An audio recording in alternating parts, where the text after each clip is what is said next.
Welcome to Monk's Temple. Find a place where you can be still. Let the sounds around you simply be sounds. Let the weight of your body be fully supported. There is nowhere you need to go right now, nothing you need to achieve.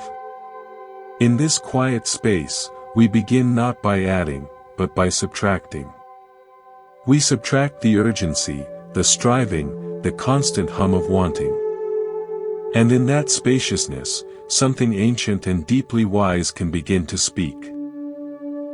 Today, we explore a gentle truth, one woven through the heart of Buddhist teaching, that the world outside is a reflection of the world within.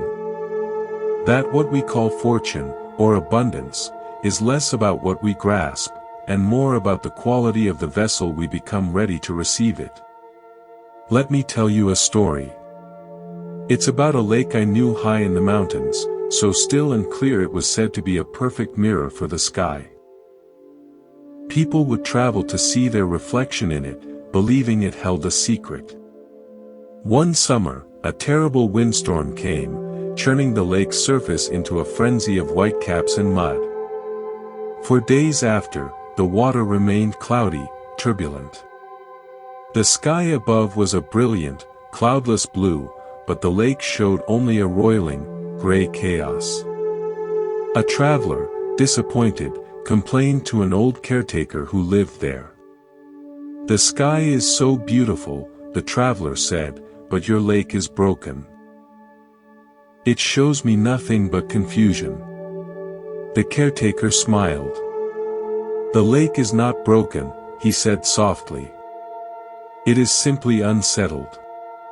It is not the sky's fault that the lake cannot hold its image. The lake must find its own stillness again. Only then can it reflect the heavens perfectly." He pointed to a small, sheltered inlet, protected by rocks, where the water was already becoming calm. "Start there," he said. "In the small, protected places. The stillness will spread. This is our starting point." In Buddhism, the mind is often compared to water. When it is agitated by the winds of craving, aversion, and delusion, by our fears of lack, our jealousies, our frantic plans, it cannot reflect reality clearly. It shows us a distorted, troubled world. Our first and most profound practice, therefore, is to find that sheltered inlet within ourselves. To cultivate calm and clarity. This is not a passive resignation, it is the active creation of the only condition in which true perception, and therefore, right action, can occur. From this still mind, we see opportunities where before we saw only obstacles. We see resources where we saw lack. We become a clear lake, and the abundance of the universe, which was always there like the vast sky, can finally be seen reflected perfectly in us. But how do we find this stillness when life feels like a constant storm? We begin with the breath. It is the anchor we always have.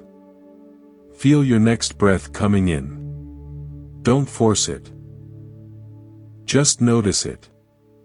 The cool air entering, the warm air leaving. This simple act of noticing pulls you out of the torrent of thoughts about the future or the past, and places you firmly in the present moment.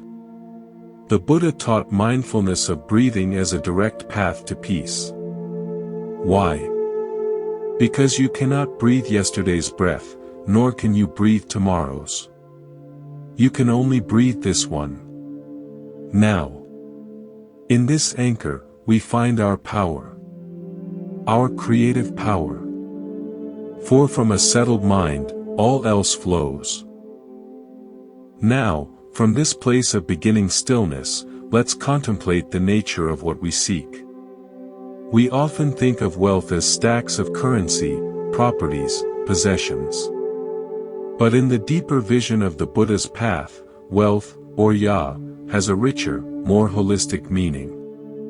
The Buddha spoke of kinds of happiness for a householder.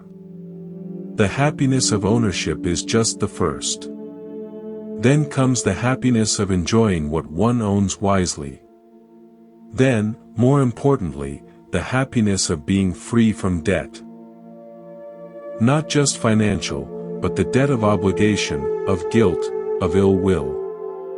And finally, the highest, the happiness of blamelessness. To live with such integrity that your conscience is clear, your actions cause no harm.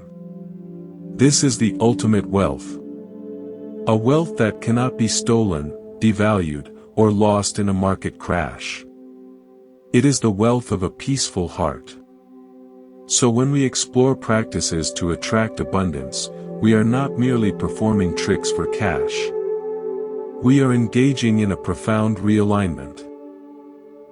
We are tuning our entire being, our thoughts, our speech, our actions, to the frequency of this holistic prosperity. We are moving from the mindset of a beggar at the feast, clutching an empty bowl, to that of a grateful steward in a vast and fertile garden, knowing how to tend the soil and share the harvest. This tuning requires a bridge between our inner world and our outer world. We are creatures of symbol and ritual. A handshake is a ritual of agreement. A birthday cake is a symbol of celebration. In Buddhist practice, we use symbols, or nimitta, as supports for mindfulness, a candle flame for the light of wisdom, a bell for alert presence. They are not the truth itself, but fingers pointing to the moon. They help train our hearts and focus our intentions. Which brings us to a simple, humble object, the clove. A dried flower bud. It is not magical. But across cultures and centuries, it has carried associations of warmth, of purification, of protection. Its scent is penetrating, clearing the air. Its shape is like a small nail, a fastener. In our context, it becomes a chosen symbol. A physical anchor for an intangible intention. Using it in a mindful ritual is an act of poetry for the soul. It is a way of saying to the deepest parts of ourselves, in a language older than words, here. Here I plant my wish for clarity, for protection, for the warmth of sustained good. If the idea of cultivating this kind of deep, resonant stillness speaks to you, I invite you to subscribe to Monk's Temple. It is a way to gently remind yourself to return to this space of calm exploration. The link is below, a simple, open door. Let me share another story, one from my own early wandering. I was in a vast, dry landscape, feeling spiritually parched. I came upon a lone tree, broad and green, a miraculous sight. At its base sat an old woman, sprinkling water from a small jug in a wide circle around the trunk, far beyond where the roots seemed to be. The roots reach farther than you can see, she said, without my asking. They search for moisture. If I only water the spot I can see, the roots will stay small, clustered, and the tree will be weak. I water the wide ground to encourage the roots to stretch, to become strong and resilient, to find their own deep sources. She looked at me. Your mind is like this. Your intentions are like this. Do not pour all your attention only on the small, visible spot of your immediate desires. Water the wide field of your consciousness with patience, with generosity, with open awareness. Encourage your roots to stretch. Then, when the drought comes, and it will, you will have tapped into sources you didn't know were there. This is the essence of our approach. We are not just watering the spot labeled money. We are watering the entire field of our lives with the qualities that create a rich and resilient ecosystem: mindfulness, integrity, generosity, and gratitude. From that strong, wide-rooted tree, fruit comes naturally. So let us begin our first, simple ritual practice. It is called the keeper of the threshold. The doorway to your home is a sacred space. It is where the outer world meets your inner sanctuary. In many wisdom traditions, it is seen as a place of vulnerability and power, a conduit of energy. For this, you will need 3 cloves. The number 3 resonates with harmony and completeness. In Buddhism, we see it in the 3 jewels, the Buddha, the awakened potential, the Dharma, the truth and the path, and the Sangha, the community. It is a stable, creative number. You will also need a living plant. Choose one that signifies resilience and growth to you. Perhaps a jade plant for steadfastness, an aloe for healing, or a simple, hardy succulent. The plant represents life, the ongoing process of purification and growth. Find a quiet moment. Hold the 3 cloves in your hand. Close your eyes. Feel their rough, textured surface. Inhale their sharp, clean scent. Don't think of them as magical. Think of them as your ambassadors. As you hold them, set a silent, felt intention. Not a grasping wish, but a calm statement of being. May this home be a place of safe haven and prosperous peace. May all energy that crosses this threshold be harmonized for the highest good. Now, take your plant in its pot. Gently press the 3 cloves into the soil, forming a small triangle around its base. Cover them. As you do, imagine your intention sinking into the earth, being taken up by the roots of the living plant, becoming part of its very structure. Place this pot by your main entrance, inside or on a welcoming stoop. This plant is now a sentinel and a transformer. Every time you pass it, let it be a touchstone of mindfulness. A breath. A reminder, I enter and leave from a place of intention and calm strength.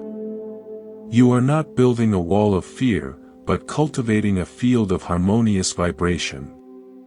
The plant lives, breathes, and grows, a daily, silent lesson in steady, patient expansion. It teaches that protection is not about rigidity, but about fostering such a strong, healthy, positive energy that lower vibrations simply cannot thrive there. This practice aligns with the Buddhist principle of sati, mindfulness, extended to your environment. You are making your home a sati zone. I remember a man, a writer who worked from home, who was plagued by creative block and financial worry. His home office felt like a prison of pressure. He practiced this threshold ritual with a small snake plant. The simple, physical act of caring for the plant, watering it, wiping its leaves, became a meditative break from his frantic typing. Passing it forced a momentary pause, a reset. He began to associate the doorway with that reset. Slowly, the frantic energy in his home softened. He reported that ideas began to flow not from a place of desperation, but from a newfound sense of grounded space. The work he produced from that space was of better quality and, in time, found better reception. The ritual didn't write his checks, it created the inner conditions from which valuable work could naturally emerge. We must pause here, at the threshold. Let this idea settle. In our next part, we will turn inward, to the very source of our energy, and learn how to tend it with the care of a master gardener. Let us continue from that threshold, that place of intentional welcome, and now step gently inside. We turn our gaze inward, to the very source of all that flows outward. In Buddhism, this source is often called Siddha, the heart-mind. It is not just the intellect, but the profound center of feeling, intention, and consciousness. This is your inner soil. And just as a gardener would not expect a bountiful harvest from neglected, depleted earth, we cannot expect a flourishing life from a heart-mind choked with the weeds of worry, watered only with the acid rain of resentment, and starved of the sunlight of compassion. So, we become gardeners. This is our most sacred duty. The Buddha himself used this metaphor. He said, "I am a farmer. The seed is consciousness. My field is the world." Our first task is to survey our own field with gentle, honest eyes. What seeds have we been carelessly scattering? Every thought is a seed. A thought of lack, "I don't have enough," is a potent seed.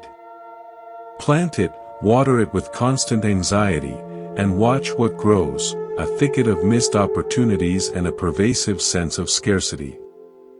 A thought of gratitude, "I am thankful for this meal, this roof, this breath," is a different seed. Plant it, water it with mindful repetition, and it grows into a perception of sufficiency, which soon reveals the many fruits already on your vine. The practice here is one of sampajana, clear comprehension. It is watching the seeds as they fall from your hand. Before you plant a thought seed in the fertile ground of your belief, ask, "Is this wholesome? Will the fruit of this thought nourish me and others, or will it bring poison?" This is not about suppressing thoughts. It is about recognizing their nature and choosing which ones to cultivate. You have that power in the pause between stimulus and response. In that pause is your freedom, and your creative power to shape your inner world, and thus, your outer reality. Let me tell you a story about a gardener named Alara. Alara inherited a plot of land that was overgrown, tangled with thorns, and the soil was hard and gray. Her neighbors said, "Nothing good will grow there. It's cursed." For a year, Alara tried to fight the thorns. She hacked at them angrily, resenting the plot, and each season they grew back thicker.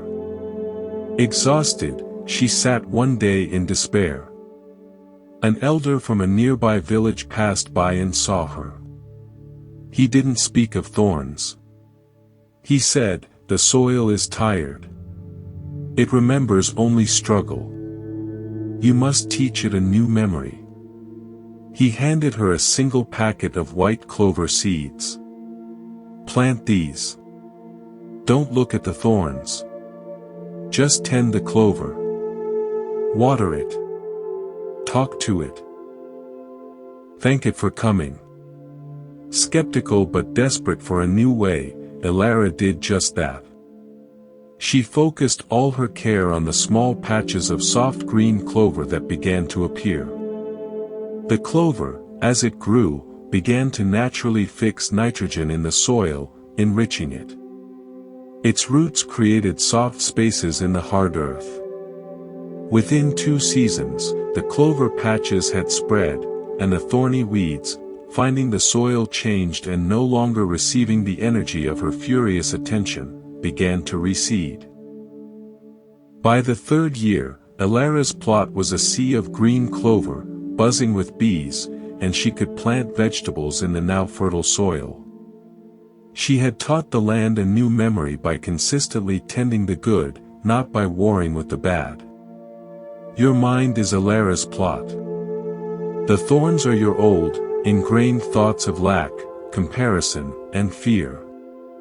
You cannot win by fighting them directly, by simply repeating, "I am abundant," while seething with inner lack.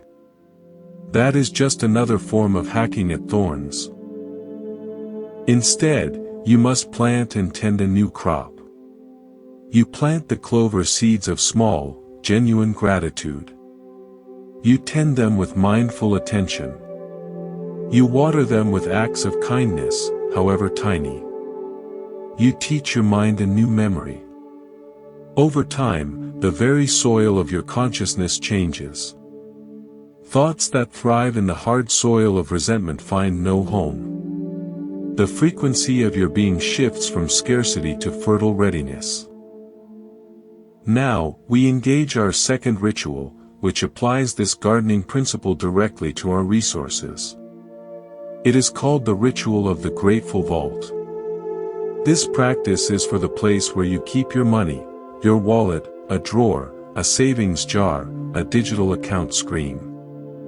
Its purpose is not to demand more, but to transform your relationship with what is already in your trust. It is an act of apamita, heedfulness, the careful, respectful attention the Buddha called the path to the deathless. You will need 3 cloves. Go to your money place. First, just sit with it. Look at the money. See it not as paper or numbers, but as congealed life energy. It represents time, skill, exchange, trust. It is a current that has flowed to you. Hold the cloves. This time, charge them with the specific energies of stewardship. Take the first clove. As you hold it, fill it with the energy of acknowledgement. Feel a sincere thank you for the security this resource provides, however large or small. I acknowledge the life and energy you represent. Place it with your money. Take the second clove. Charge it with wisdom. The wisdom to use this energy for true nourishment, for good, for growth, not for fleeting intoxication or ego. I protect this energy with discernment and wise purpose. Place it. Take the third clove. This one is for circulation. Money, like blood, must flow to bring life. This clove holds the intention for this energy to move wisely. To pay for needs, to invest in growth, to be shared generously. I bless this energy to flow in and out for the highest good of all. Leave the cloves there. They are now a silent, symbolic council of 3, overseeing your financial energy with gratitude, wisdom, and a commitment to healthy flow. Every time you interact with your money, see them. Let them trigger one breath of mindful stewardship. This practice slowly, subtly, changes you from a spender or a hoarder into a conscious steward. And the universe responds to consciousness. I knew a musician, Leo, who was always behind on bills, living in a cycle of feast and famine. Money felt like a wild animal he could never catch. He was taught this ritual. He put 3 cloves in his battered guitar case, where he also kept his cash from gigs. The first time he put a crumpled bill in the case and saw the cloves, he paused. For the first time, he didn't just shove it in with resentment. He smoothed the bill out. He acknowledged it. Thank you for the music you made possible tonight. That simple pause began to change his relationship with money from one of panic to one of partnership. He began making slightly better choices, not out of deprivation, but out of a newfound sense of custodianship. The feast and famine cycles began to lengthen and soften. He was tending the clover.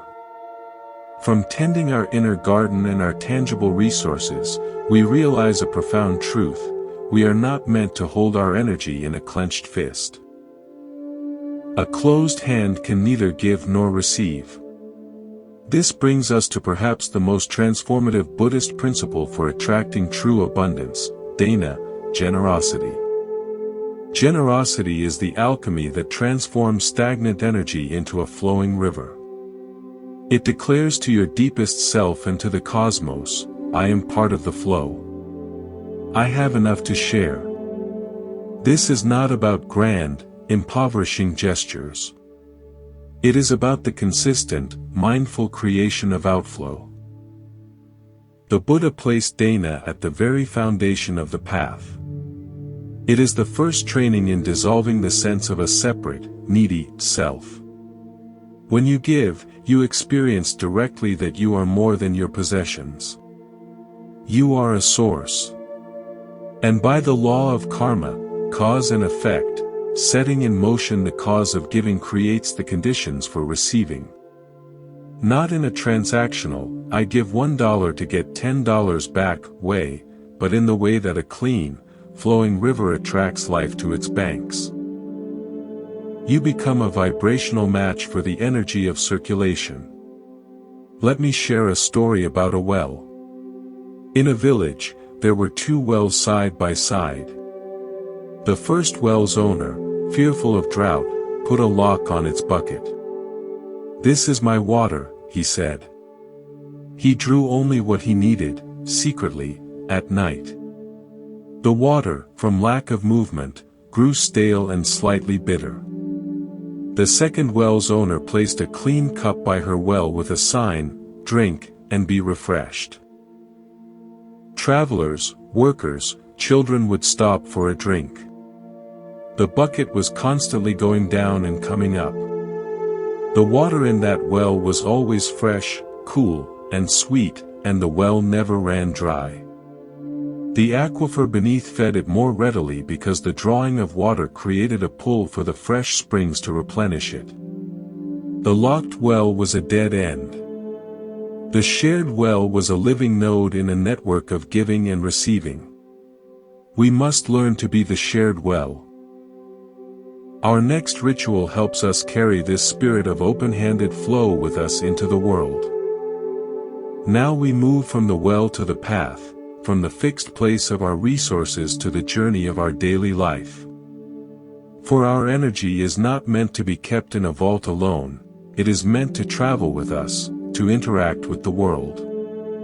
We carry our inner climate wherever we go. If we carry storm clouds of worry and lack, we will meet a stormy world.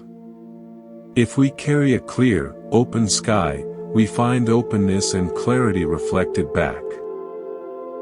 So, let us create a companion for the journey, a touchstone to remind us of the climate we wish to cultivate within. This is the ritual of the traveling heart.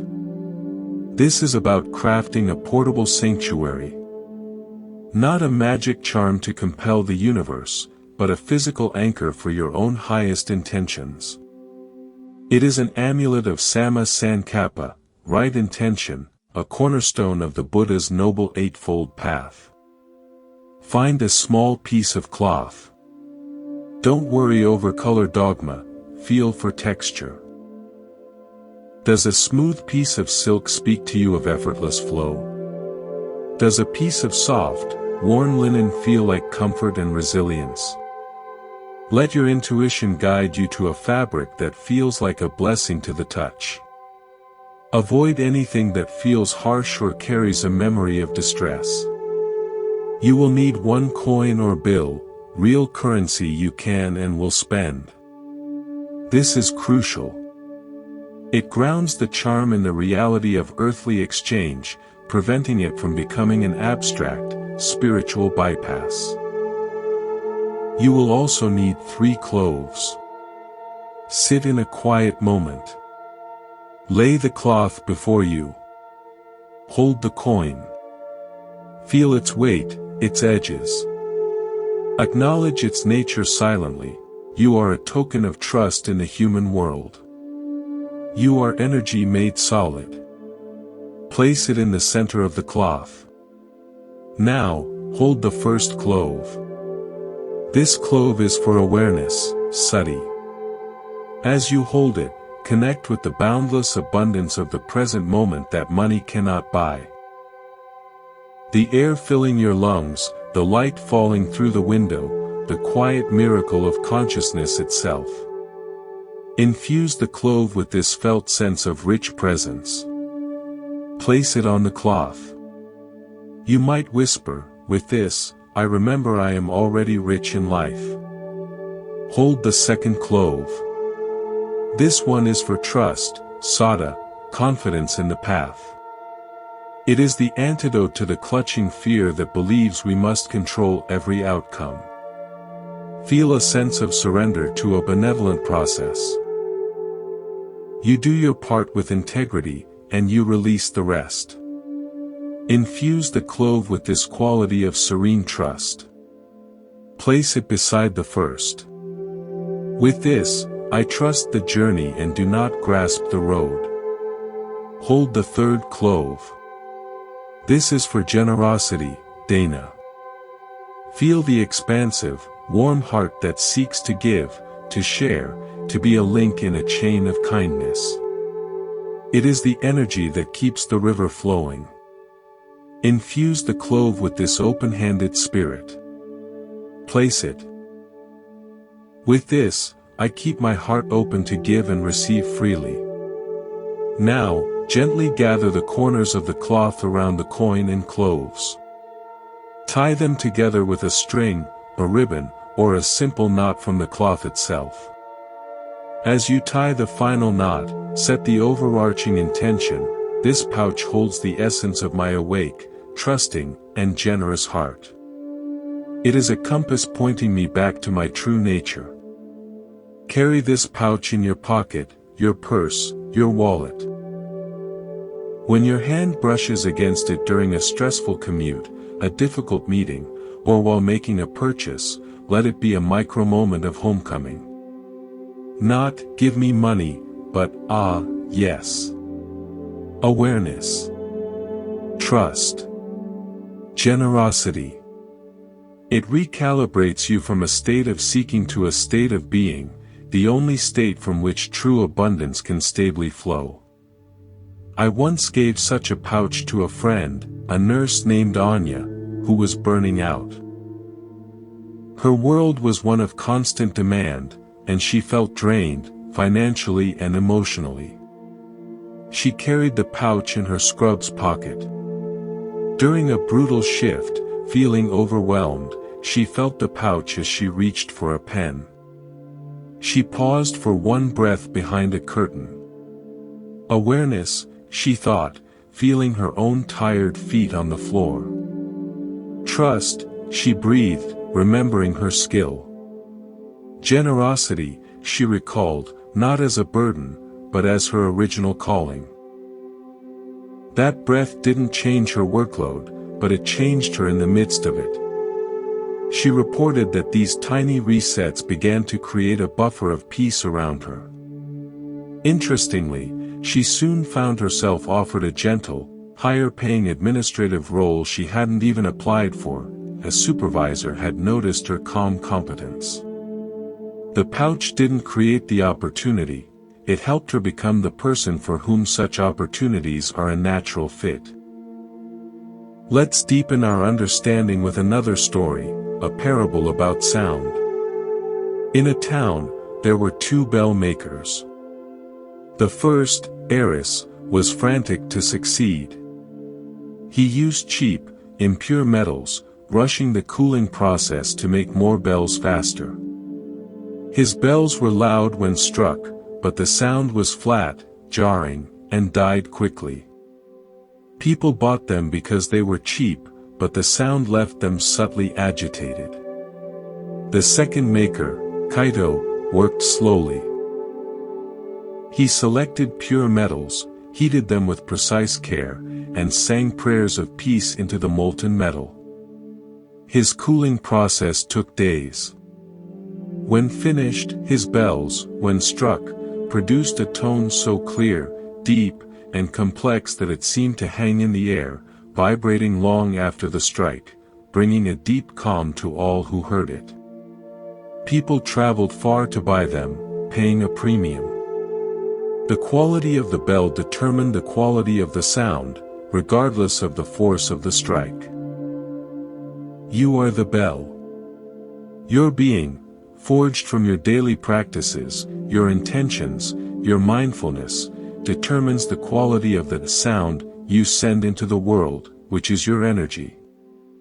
A being forged in haste, impurity, and fear will emit a frequency of neediness and agitation, attracting chaotic resonance. A being cultivated in patience, purity of heart, and calm intent emits a frequency of wholeness and peace, which attracts harmonious and sustaining opportunities. The rituals are part of Kaito's careful process. They are not the strike for attention, they are the slow, intentional forging of a being that resonates with prosperity. Now, we expand our circle further. True abundance is not a solitary glow but a light that illuminates a space. Our well-being is inextricably linked to the energy of our environment and the people in it. Let us perform a ritual that doesn't ask, "What can I get?" but declares, "What harmony can I create?" This is the ritual of the charged cup. This practice uses water, the most receptive of elements, as a conduit to bless your entire space with the foundational energies of a good life. Take a clear glass or a beautiful bowl. Fill it with fresh, clean water. Hold the glass in both hands. See the water as the essential fluid of life itself, the medium of all growth and flow. You will use 3 cloves to impart 3 specific qualities. Hold the first clove over the water. Charge it with vitality, the energy of robust health, healing, and vibrant life force. See a brilliant, emerald green light flowing from your heart, through the clove, and into the water. Drop it in. You may say softly, "For the health and vitality of all life in this space." Hold the second clove. Charge it with affluence, understood as full, flourishing flow. Not just money, but the abundance of ideas, kindness, time, and nourishment. See a warm, golden light infusing the clove. Drop it in. For the prosperity and flourishing of all endeavors nurtured here. Hold the third clove. Charge it with connection, the energy of love, compassion, honest communication, and harmonious relationships. See a soft, rose pink or sky blue light flowing into it. Drop it in. For the love and harmony that connects all who enter here. Place this glass in a central, meaningful spot in your home. A kitchen windowsill where the sun hits, the center of a dining table, or as suggested, near an entrance. The water, now a programmed crystal of intention, silently emanates these frequencies. It acts as a subtle environmental cleanser and harmonizer. Every time you see it, it is a wordless reminder of your holistic intentions. Change the water every week, preferably on the same day, creating a rhythm. As you pour the old water out, onto the earth, or onto your threshold plant, connecting the rituals, thank it for its service. Refill and reconsecrate. This ritual embodies the Buddhist principle of metta, loving kindness, extended to your very walls and the air between them. You are creating a metta field. I witnessed the power of a communal version of this. A small office was toxic with gossip and competition. A new manager, instead of a lecture, brought in a large, beautiful ceramic bowl. At a Monday meeting, she asked everyone to silently hold a personal wish for the team's success as she filled it with water and added 3 cloves. She placed it in the common area. "This is our shared well," she said. It became a silent, neutral focal point. People began to subconsciously police their own energy around it. The simple, shared symbol created a subtle shift toward a more collaborative, less hostile environment. Productivity and, yes, profits, improved. The charged cup didn't create ideas, it created the psychic space where good ideas could be heard and developed. We have now established practices for the threshold, the vault, the journey, and the home. In our next part, we will look at the stories that water the wide field of our understanding, tales that help these roots grow deep. Now we come to a vital part of our cultivation, watering the wide field. Understanding grows not only through direct instruction, but through story. Stories are the rain that soaks deep into the soil of the subconscious, carrying nutrients to the roots of our being. They bypass the logical mind and speak directly to the heart. So let us share a series of parables, each a different facet of the diamond of abundance. Let them be mirrors in which you might see your own reflection. In a bustling marketplace, there were two vendors selling identical pottery. Marin arranged her wares meticulously, but she was consumed by fear. She watched the other sellers with a jealous eye, worried every customer was going to them. Her energy was tight, her smile strained. She would subtly disparage others' goods and cling to every coin, giving short change. Kale, on the other hand, took joy in his craft. He arranged his stall with beauty, told stories about how each piece was made, and offered a cool drink to browsers on hot days. He genuinely admired his neighbors' work and often sent customers to them if he didn't have what they needed. He handled his money with a relaxed gratitude. Over time, people were drawn to Kale's stall. They lingered, they listened, they bought. They returned. Marin, perplexed, saw only that Kale had better luck.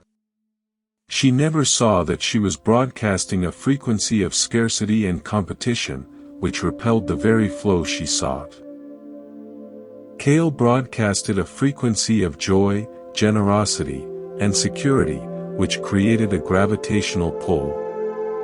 The marketplace, like the universe, responds to vibration, not just to product. Which vendor's stall is your mind?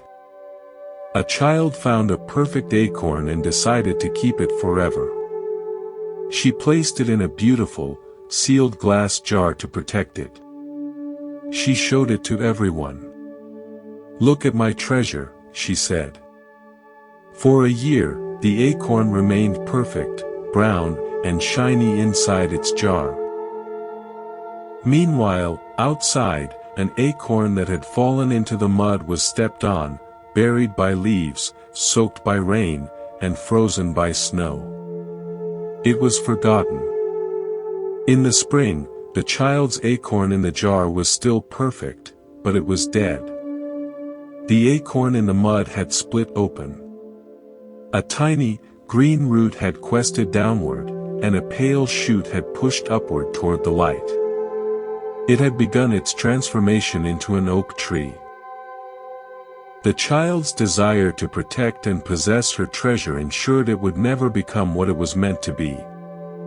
Our resources, our talents, our love, when clutched in the jar of fear and possession, become sterile. True abundance requires the courage to let them be planted in the messy, uncertain soil of life, where they can crack open, risk, and grow into something infinitely greater. Are you holding acorns in jars? There was a narrow, shaky bridge over a powerful river. On one side was a village of scarcity, on the other, a valley of plenty. The people from the scarce village would cross with trepidation, clutching their few possessions, terrified of dropping anything into the raging water. They crossed in misery. One day, a wise visitor came to the scarce village. Before crossing, she took a small, beautiful stone from her pocket, a personal treasure, and without a word, tossed it into the river as an offering. She crossed calmly, peacefully.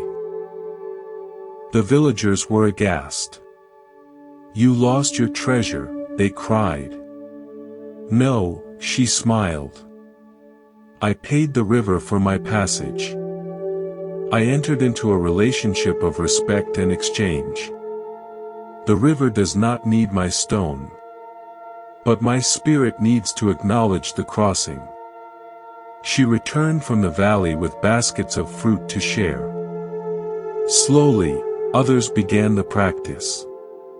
Some tossed a wildflower, a bit of bread, a coin. The act of offering before taking changed their energy.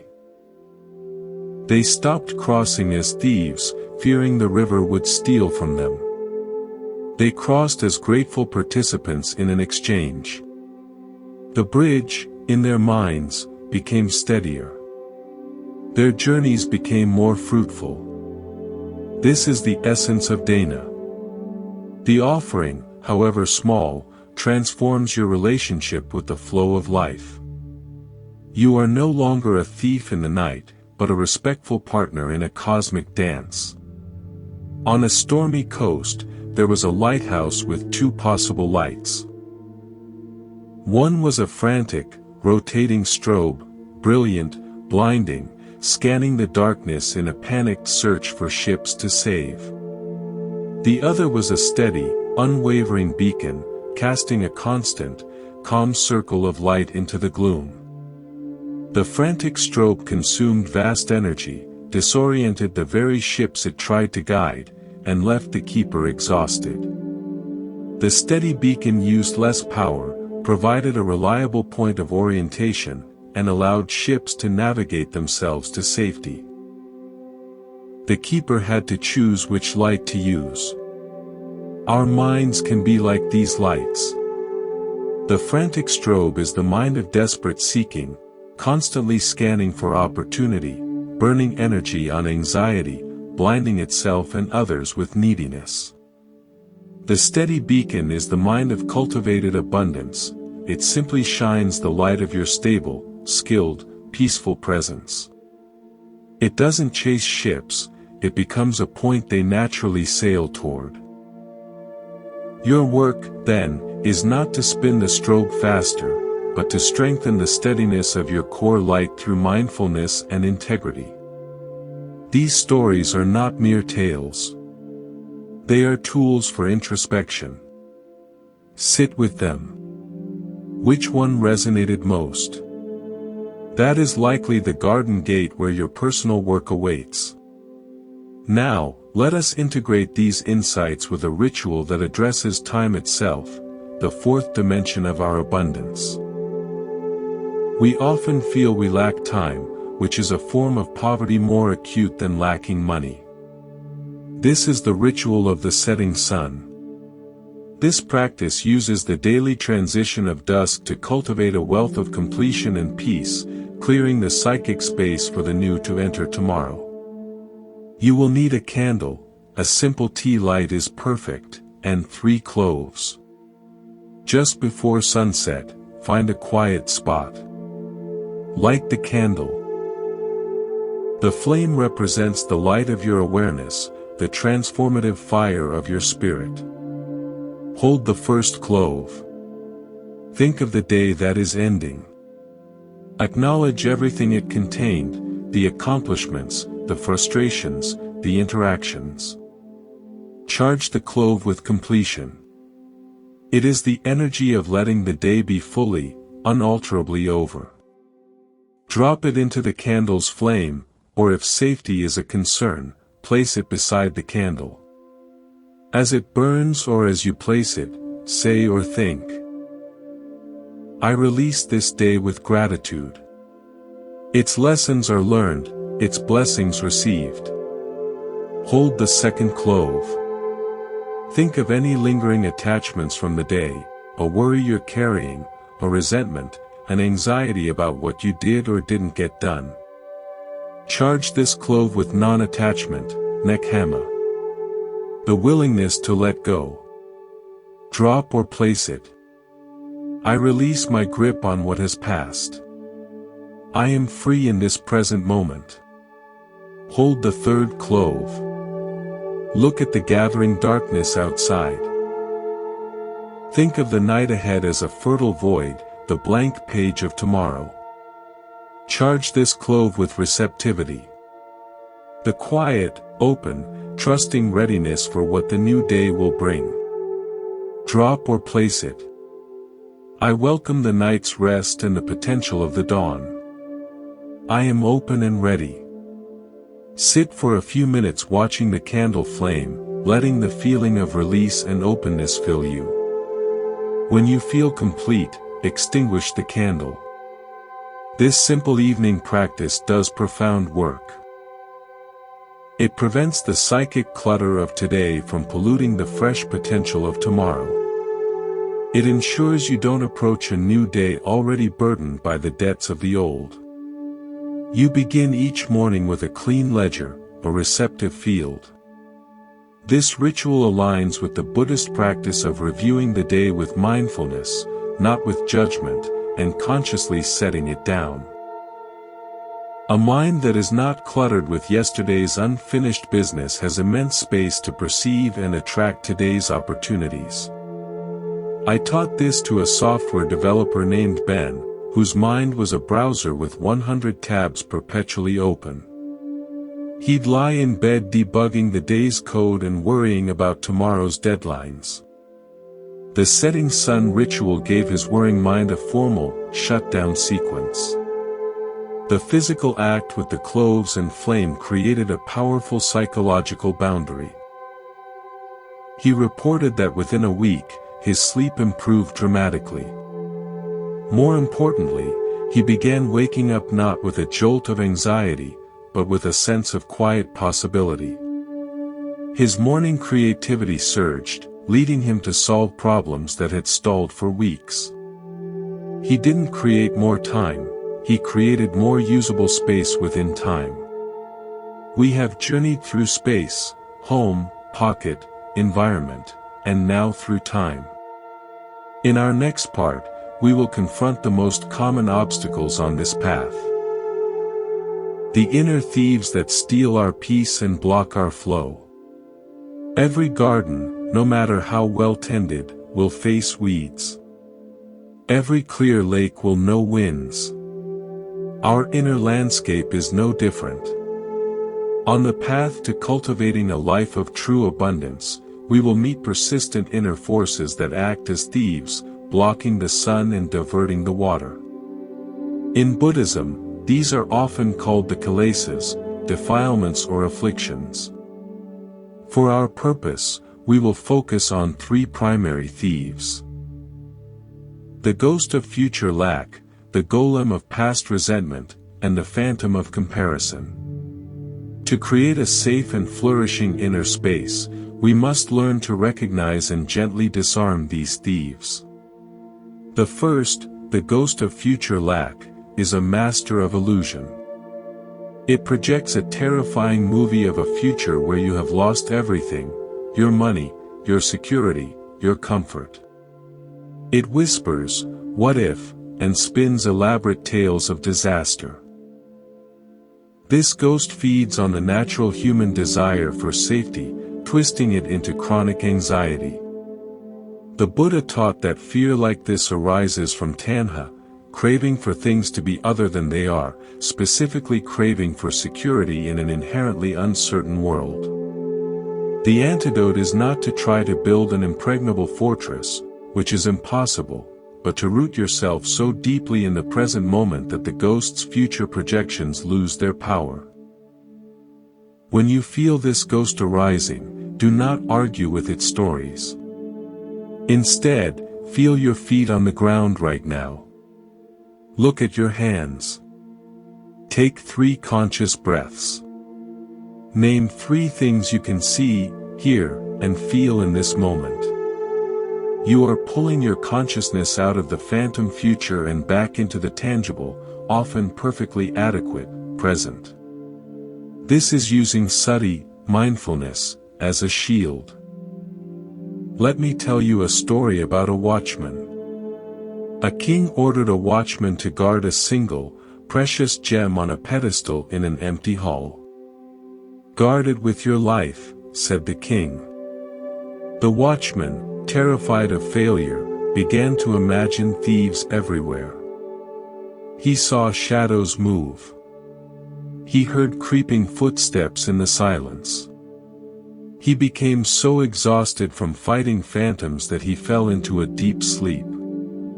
When he awoke, the gem was gone.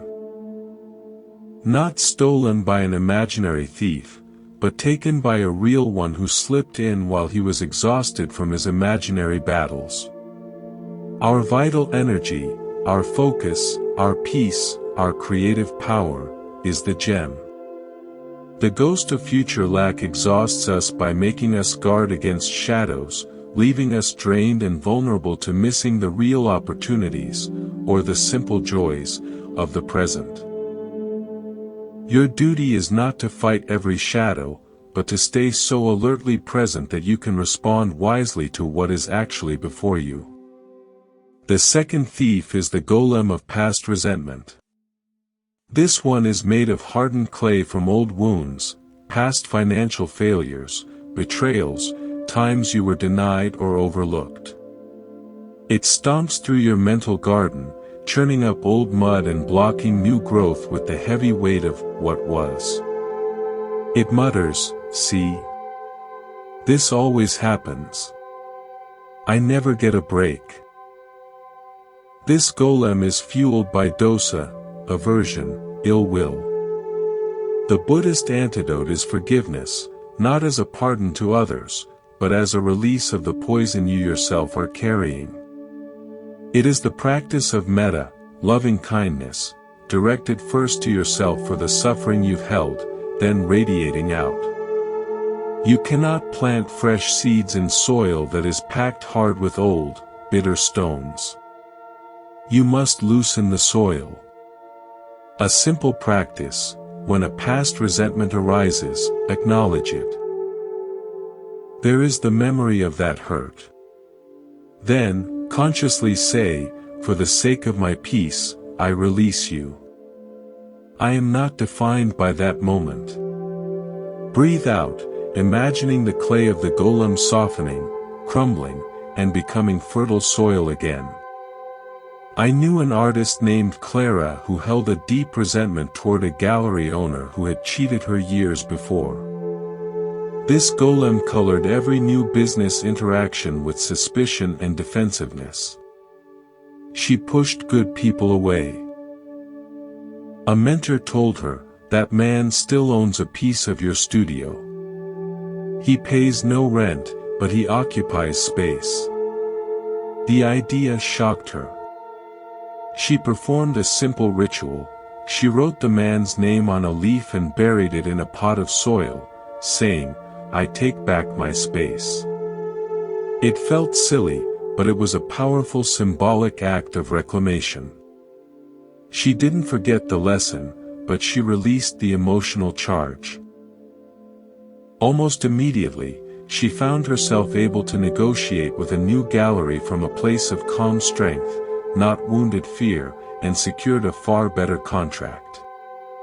She had evicted the golem. The third, and perhaps most pervasive thief in our connected age, is the phantom of comparison. This is the insidious voice that scrolls through the highlight reels of others' lives, their apparent wealth, success, relationships, and uses them as a measuring stick for your own. It whispers, "You are behind. You are less than." This phantom is born of mana, conceit, the measuring mind. The Buddha taught that comparing is a source of endless suffering because it places your happiness outside of yourself, in the unstable image of another. The antidote is mudita, sympathetic joy. The deliberate cultivation of happiness in the good fortune of others. This is a radical retraining. When you see someone's success and feel the pang of comparison, pause. Consciously think, how wonderful for them. May their success grow. This does two things: it breaks the hypnosis of lack, and it aligns your vibration with success itself, not with the feeling of being separate from it. You are tuning your radio to the station of joy in abundance, rather than the static of lack compared to others. These three thieves often work together. The phantom of comparison uses the golem's past to say, "See, they have what you failed to get," which then summons the ghost of future lack to whisper, "And you'll never catch up." Your practice is to shine the light of mindfulness on them as they appear. Ah, the ghost is here, telling stories. The golem is stomping again. The phantom is holding up its distorting mirror. Naming them robs them of their anonymous power. They are just phenomena, passing weather in the vast sky of your awareness. Now, let us establish a ritual of protection and clearance, a monthly practice to keep your inner garden free of these persistent weeds. This is the ritual of the 4 quarters. You will need 4 cloves, a small bowl of salt, representing earth and preservation, a small candle, fire and transformation, a cup of water, water and flow, and an incense stick or essential oil, air and diffusion. Place the salt, north, candle, south, water, west, and incense, east, around you in a rough circle. Sit in the center. Light the candle and incense. Take the first clove. Hold it to your forehead, the realm of thought. Acknowledge the ghost of future lack. Say, I release the stories of a fearful future. I am present and provided for now. Place the clove in the bowl of salt, burying it slightly. The earth element grounds and stabilizes fearful energy. Take the second clove. Hold it to your heart. Acknowledge the golem of past resentment. Say, I release the weight of old wounds. My heart is light and open. Pass the clove through the candle flame, safely. The fire element transforms and purifies stagnant hurt. Take the third clove. Hold it at your throat, the seat of communication and connection. Acknowledge the phantom of comparison. Say, I release the need to compare. I celebrate my unique path and the success of all beings. Dip the clove into the cup of water. The water element washes away the stains of envy. Take the fourth clove. Hold it in your palm, encompassing all of you. This is for any unseen or unnamed obstacles. Say, I release all that obscures my clear connection to abundance. Pass the clove through the smoke of the incense. The air element carries away and disperses subtle hindrances. Sit for a few minutes, feeling the cleared, protected space you have created within the 4 elements. Extinguish the candle. You can keep the 4 cloves in a small pouch in your home, or dispose of them respectfully outdoors. Perform this ritual at the new moon or simply once a month as a psychic reset. It is a deep, symbolic act of self-care and boundary setting, aligned with the Buddhist practice of satana purification of intention. By learning to disarm these inner thieves, we protect the wealth we are cultivating, the wealth of peace, presence, and a heart open to the genuine, unforced flow of prosperity. In our next part, we will explore how to recognize and welcome that flow when it comes, often in forms we do not expect. When the inner garden is tended and the thieves are recognized, a new quality of attention arises. You become a wise receiver. You begin to notice that the universe speaks in a language of flow, offering opportunities, connections, and resources, but often in forms your old, grasping mind might have dismissed. The Buddha taught about Padasambhata, the analytical knowledges, one of which is the knowledge of the specific condition for a desired result. In simpler terms, the wisdom to see the seed in the fruit, and the fruit in the seed. To recognize the gate when it appears, even if it's not the golden door you imagined. True abundance rarely arrives with a marching band. More often, it whispers. It is the unexpected conversation that leads to an idea. It is the skill you learn for joy that suddenly solves a problem. It is the small, seemingly insignificant choice that aligns a series of events in your favor. This is the flow of praditya samutpada. Dependent origination, the intricate web of cause and condition manifesting in your life. Your cultivated mindfulness becomes the lens that brings this subtle network into focus. Let me share a story about a potter named Silas. Silas prayed for a commission to make a grand set of dishes for the manor house, his idea of making it. He waited by his door for the steward to arrive. While waiting, he grew bored and began to play with some leftover clay, making tiny, whimsical whistles in the shape of birds, just for the pleasure of it. A traveling merchant, lost and seeking directions, stopped at his workshop. He saw the charming whistles, not the grand pots Silas was proud of. He bought a handful for his children, paying generously.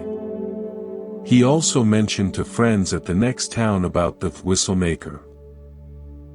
Soon, orders for these small, joyful items came in, providing Silas with a steady, reliable income that far exceeded the one-time commission he had craved.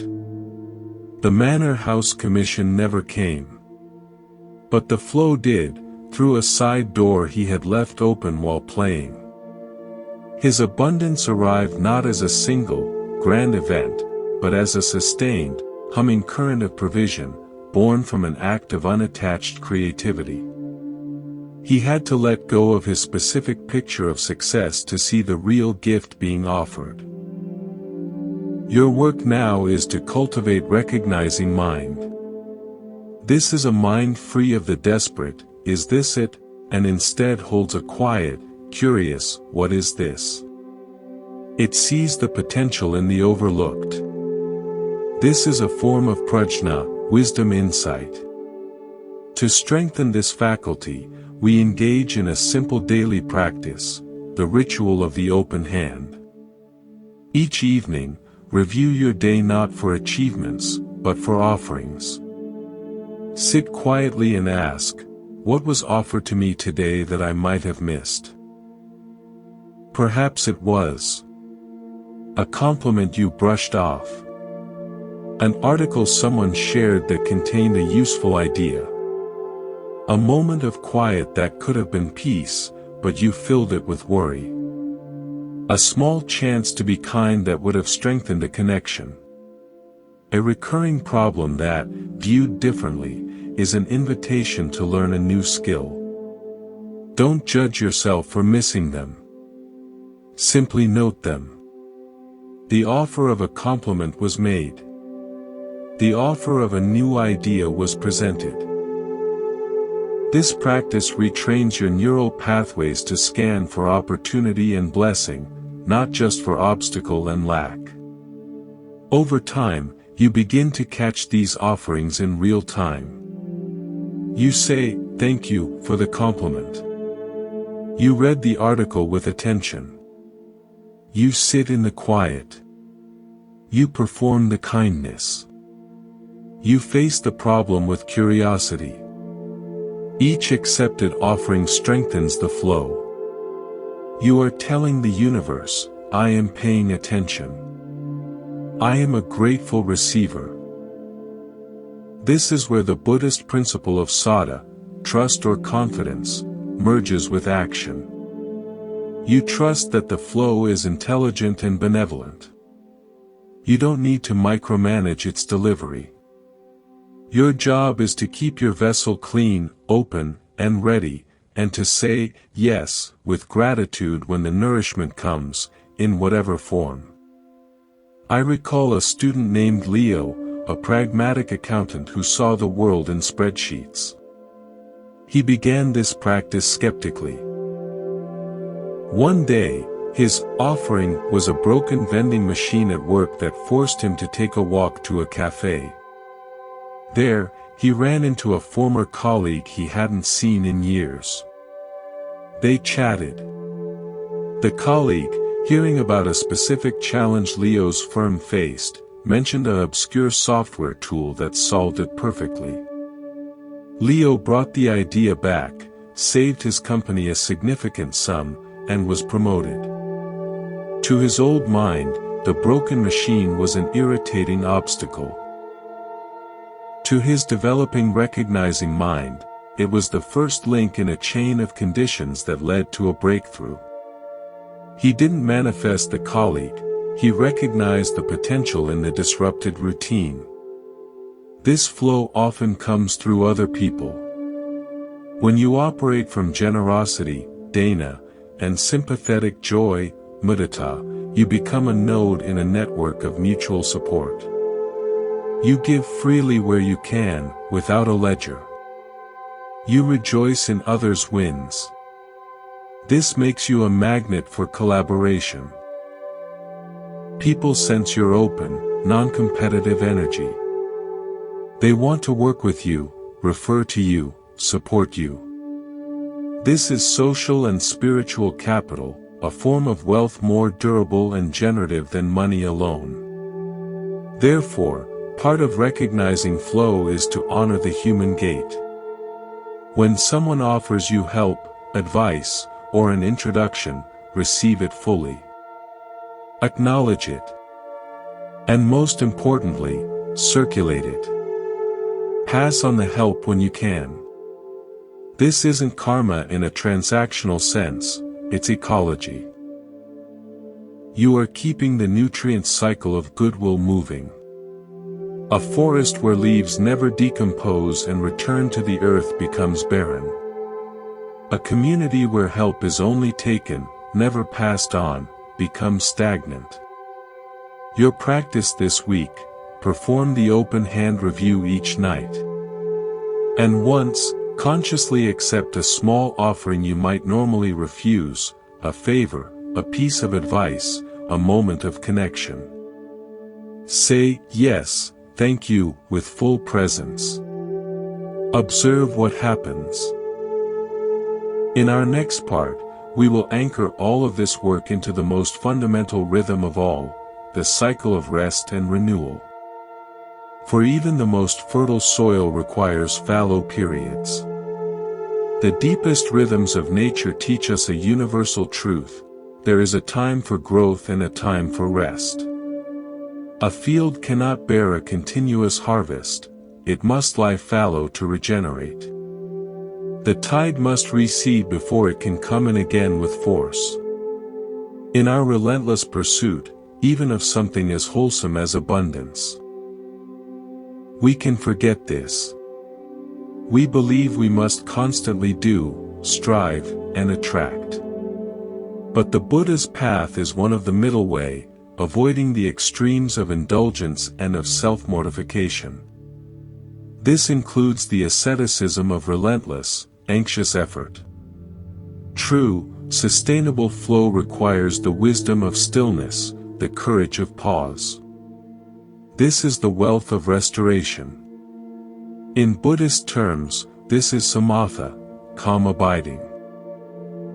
It is the practice of developing deep tranquility, not as an escape, but as the foundation for all other insight and activity. A mind that never rests is like a pond constantly churned, it cannot settle to reflect the stars, nor can it provide clear water to drink. Your creative energy, your intuitive wisdom, your capacity to recognize flow, all these spring from a well of inner quiet. When you exhaust that well with non-stop mental activity, you are drawing from emptiness. The resulting actions feel forced, draining, and often attract more struggle. Consider the bamboo. In its first year after planting, visible growth is minimal. All its energy is directed downward, building an extensive, resilient root system. In the second year, with this unseen foundation secure, it can shoot upward with astonishing speed and strength. Our modern mindset wants the second year surge immediately, skipping the first year's silent, underground work. The rituals, the mindfulness, the releasing of thieves, this is your root work. But you must also grant yourself the sacred permission for the dormant phase, the time of apparent non-growth, where the real integration happens. Let me tell you a story about a master weaver. She was renowned for her intricate tapestries. People would crowd her loom, amazed at how quickly her fingers flew. But they never saw what she did at dusk. She would stop, even in the middle of a crucial thread. She would cover her loom with a cloth, sit in silence, and simply gaze out the window at the fading light. An apprentice, eager to learn her speed, once asked, "Why do you stop when you are on a roll? You could finish so much more." The master smiled. "If I do not stop," she said, "my eyes grow tired and my hands become clumsy. I begin to make mistakes I cannot see. I must stop to let my inner eye adjust. In the stillness, the pattern reveals its next move to me." The silence weaves the most important thread. The apprentice learned that the visible speed was only possible because of the invisible pauses. Your dormant phase is not wasted time. It is when your subconscious integrates lessons, when inspiration gestates, when your energy reservoirs refill. It is when you practice non-doing, which is an active state of receptive being. This is where we implement the ritual of the fallow field. This is a cyclical practice, best done for one day each week or one weekend each season. It is a conscious mini-retreat.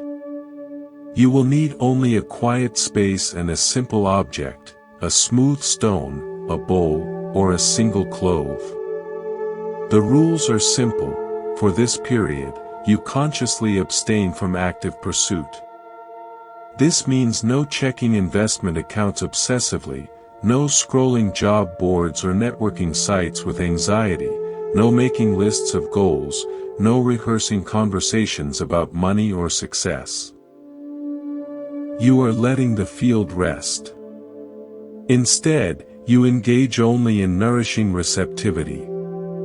You walk without a destination, simply noticing. You engage in a restful, hands-on activity like gardening, sketching, or cooking a simple meal.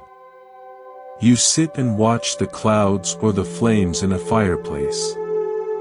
You listen to music without doing anything else. You take a long bath or nap without guilt. Place your chosen object, stone, bowl, clove, in a central spot as a reminder. This object is your fallow field symbol. When your mind darts toward planning or lack, look at it. It says, the field is resting. Trust the process.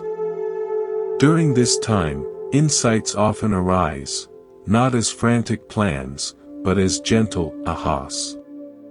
A solution to a problem may float into your mind. A sense of gratitude for a simple thing may swell. A forgotten talent may whisper to you.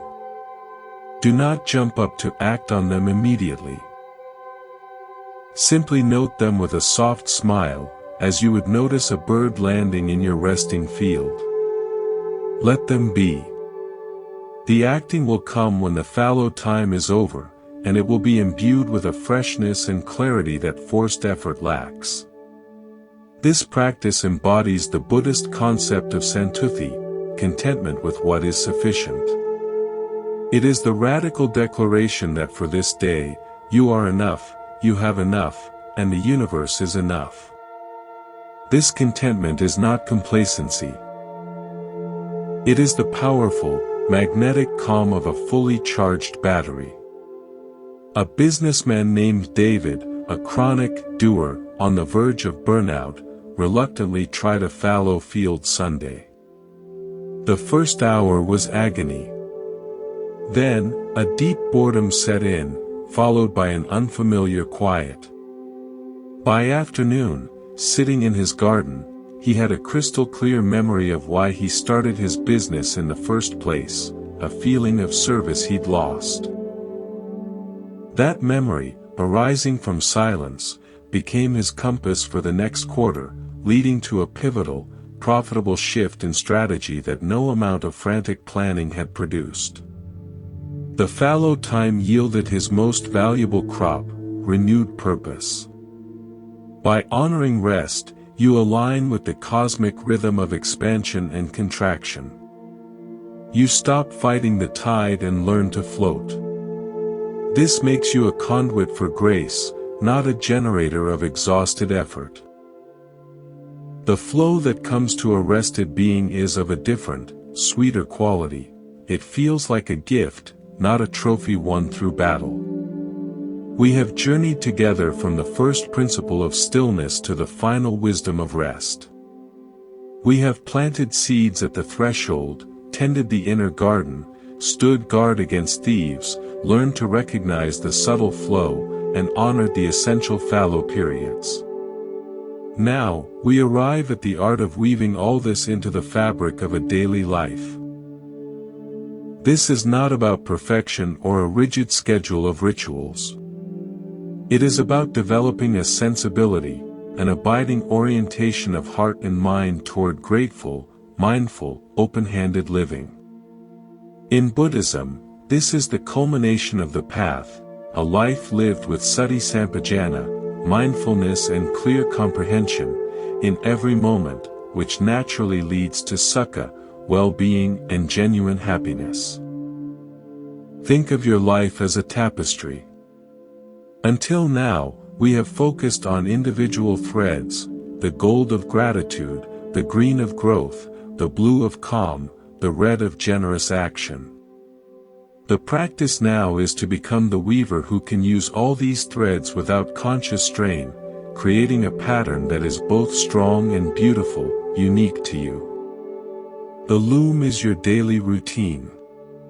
The shuttle is your mindful attention. This does not require hours of meditation, though that is a wonderful support. It begins with micro-moments of alignment. A micro-moment is a single breath infused with intention. It is the pause before you speak. It is the conscious feeling of your feet on the ground as you wait for the kettle to boil. It is the silent thank you for a completed task. Each micro-moment is a stitch in your tapestry, pulling a thread of awareness through the ordinary canvas of your day. Let us create a simple, guiding framework, not a cage, but a trellis for your growth. We will call it the 5 gates. These are 5 points in your daily round where you can pause for just one breath to align with abundance consciousness. Number 1. The Gate of Awakening. Upon waking, before you check your phone, before the thoughts of the day swarm in, take 3 breaths. With the first breath, think, I am alive. With the second, this day is a gift. With the third, I am open to its blessings. You are setting the tone from a place of presence, not lack. Number 2. The Gate of Nourishment. Before you eat or drink anything, pause for one breath. Look at your food. Acknowledge the chain of sun, soil, rain, and labor that brought it to you. Silently wish, may this nourish me to do good in the world. You transform consumption into communion, reinforcing the web of interdependence. Number 3. The Gate of Exchange. Anytime money changes hands, paying a bill, buying groceries, receiving payment, touch the transaction with awareness. As you hand over money, think, I circulate value with gratitude. As you receive it, think, I welcome this energy with responsibility. This sanctifies the flow, breaking the trance of stress or guilt. Number 4. The gate of encounter.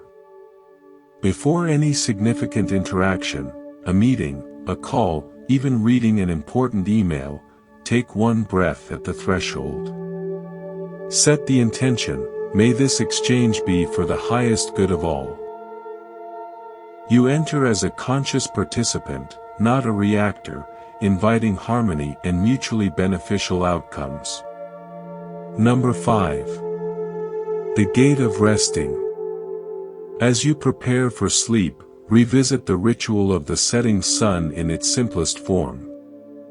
Review the day not for failures, but for offerings received and kindnesses given, however small. Then, with one final breath, release the day entirely. I have done what I could. I rest now in trust. These 5 gates create a rhythm. They are your daily rituals, woven into the fabric of life itself. They require no special tools, only a remembering. And when you forget, as you will, you simply begin again at the next gate. This is the practice of anapanasati, mindfulness of breathing, applied to the arc of your day. Now, let us close with a final, encompassing story, a parable of the stream, the stone, and the lake.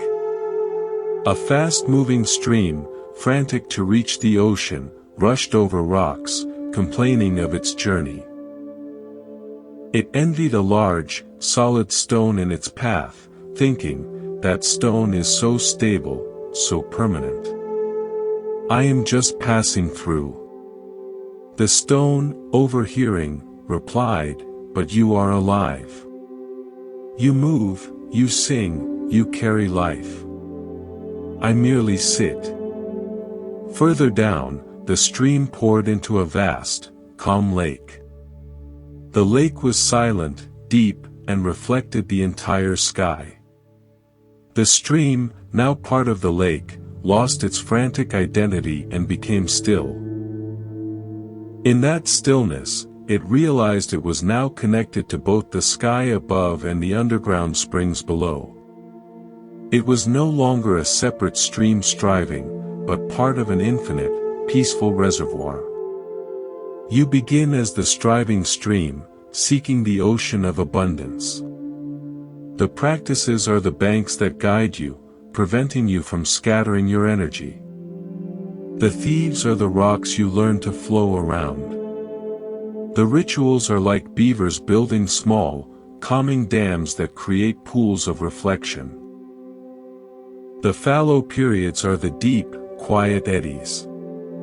And as you persist, you gradually become the lake.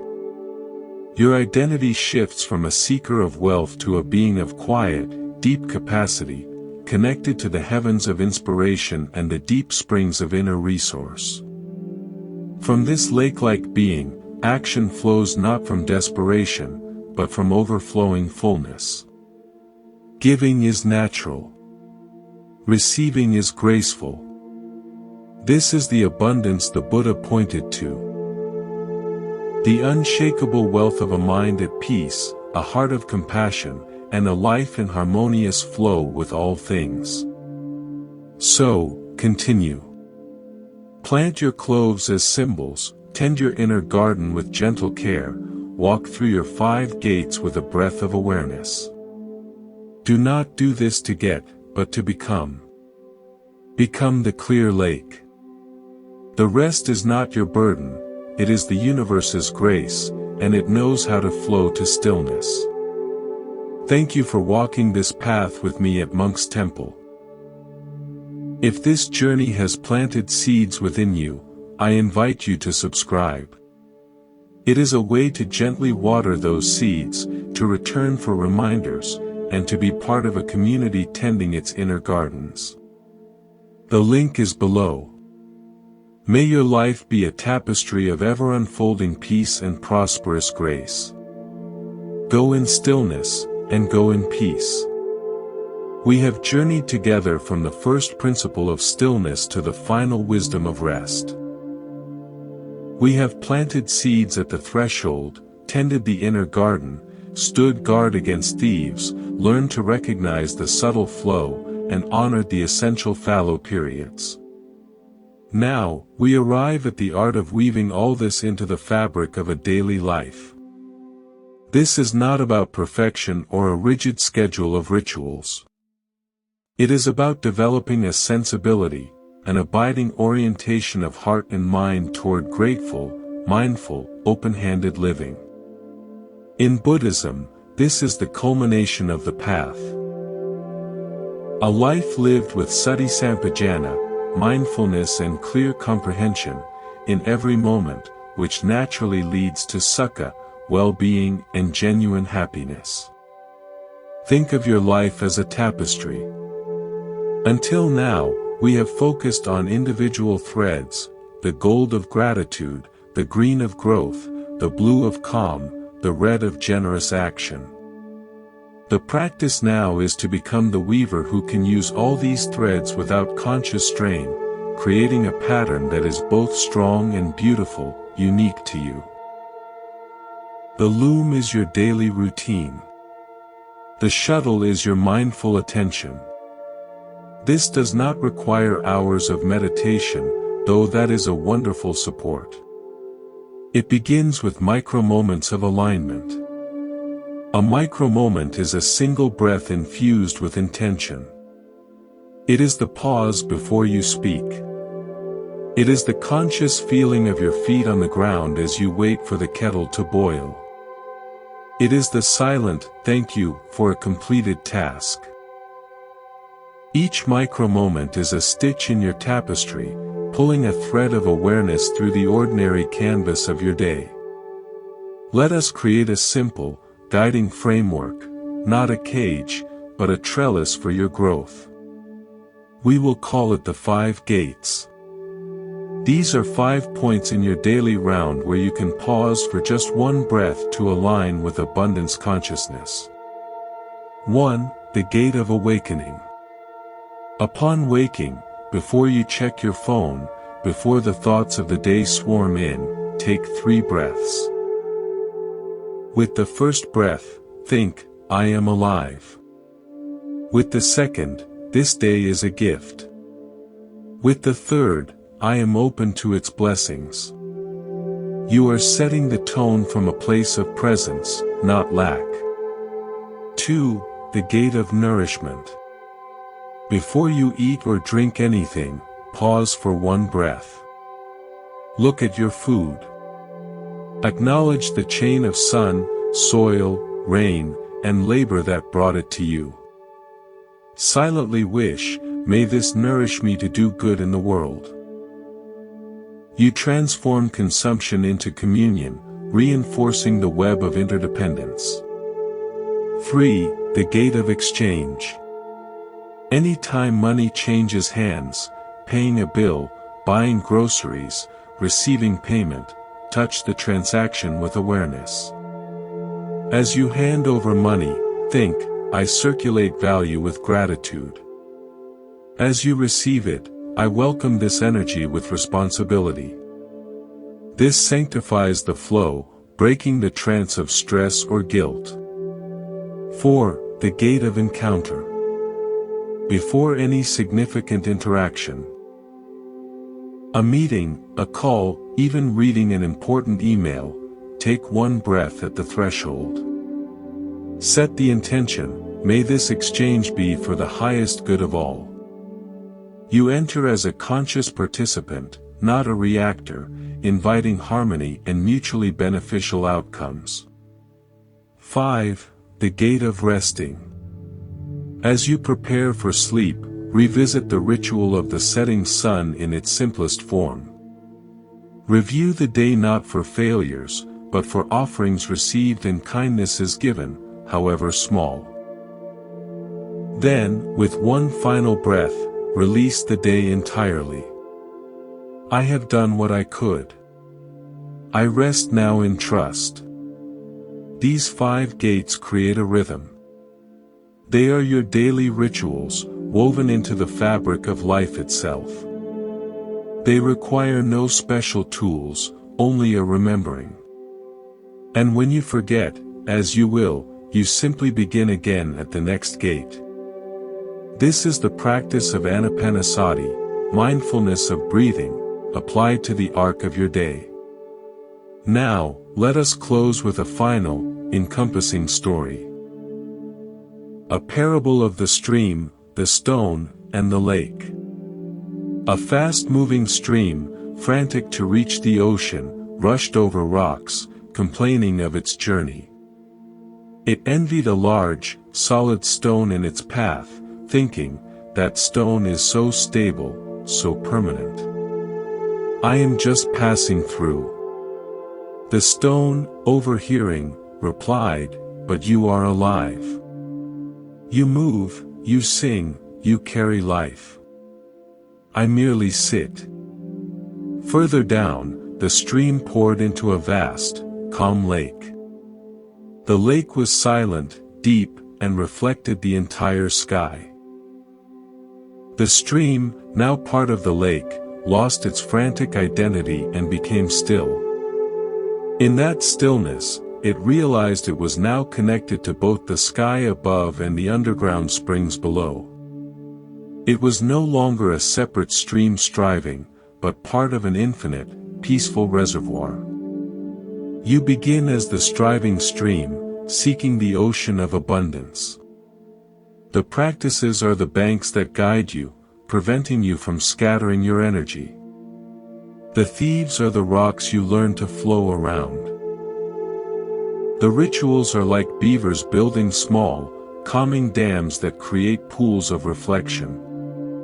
The fallow periods are the deep, quiet eddies. And as you persist, you gradually become the lake. Your identity shifts from a seeker of wealth to a being of quiet, deep capacity, connected to the heavens of inspiration and the deep springs of inner resource. From this lake-like being, action flows not from desperation, but from overflowing fullness. Giving is natural. Receiving is graceful. This is the abundance the Buddha pointed to, the unshakable wealth of a mind at peace, a heart of compassion, and a life in harmonious flow with all things. So, continue. Plant your cloves as symbols, tend your inner garden with gentle care, walk through your 5 gates with a breath of awareness. Do not do this to get, but to become. Become the clear lake. The rest is not your burden, it is the universe's grace, and it knows how to flow to stillness. Thank you for walking this path with me at Monk's Temple. If this journey has planted seeds within you, I invite you to subscribe. It is a way to gently water those seeds, to return for reminders, and to be part of a community tending its inner gardens. The link is below. May your life be a tapestry of ever-unfolding peace and prosperous grace. Go in stillness, and go in peace.